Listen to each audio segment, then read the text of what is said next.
When you picture a music producer, you imagine a technician behind a massive console like this. They spend days obsessing over software plugins and micromanaging frequencies to capture a perfect, polished sound. Then there is Rubin. With his long, untamed beard and total lack of technical jargon, Rubin is the antithesis of the studio engineer. In the studio, he rarely touches the equipment.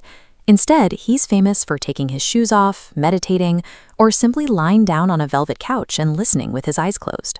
This hands-off approach has often infuriated the people paying for it. Slipknot frontman Corey Taylor famously complained that his band was charged a fortune for a producer who barely showed up, calling Rubin overpaid and declaring he would never work with him again. Yet that reputation sits alongside an impossible record of success. He co-founded Def Jam, earned 9 Grammy Awards, and generated billions of dollars across every major music genre. How does someone who seemingly avoids the actual work of music production become the most important hitmaker of the modern era?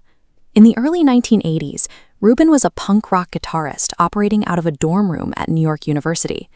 Because he had no background in the disco or R&B sounds that dominated early hip-hop, he didn't know the industry conventions for what a rap record was supposed to sound like. He chose to ignore the disco grooves entirely. Instead, he paired raw rap vocals with the heavy metal and hardcore punk instrumentals he actually listened to. You can hear this collision on the collaboration between Run DMC and Aerosmith for Walk This Way. Rubin forced a hard rock aesthetic into the hip-hop mainstream, effectively reviving Aerosmith's career in the process. He used this same method to transition the Beastie Boys from a hardcore punk band into hip-hop icons by emphasizing their raw, aggressive energy over polished production. His ignorance of industry rules wasn't a weakness. It was the tool that allowed him to shatter the existing boundaries of the genre. This diagram illustrates what would become Rubin's defining creative philosophy: subtractive production. Instead of adding layers to fix a song, he deletes them until only the most essential parts of the performance remain. During the sessions for Tom Petty's Wildflowers, the drummer played a take without any cymbal crashes as a test. Rubin realized the stark, simple beat was superior and muted them permanently, creating the signature sound of "You Don't Know How It Feels." By the 1990s, Johnny Cash was considered a legacy act in a steep decline.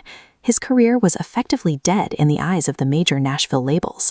Rubin offered to revive him by applying that same subtractive method. He removed the overproduced studio gloss that had characterized Cash's recent failed records. In its place, he put Cash alone in a room with nothing but an acoustic guitar. This culminated in Cash's cover of the Nine Inch Nails song Hurt, where the total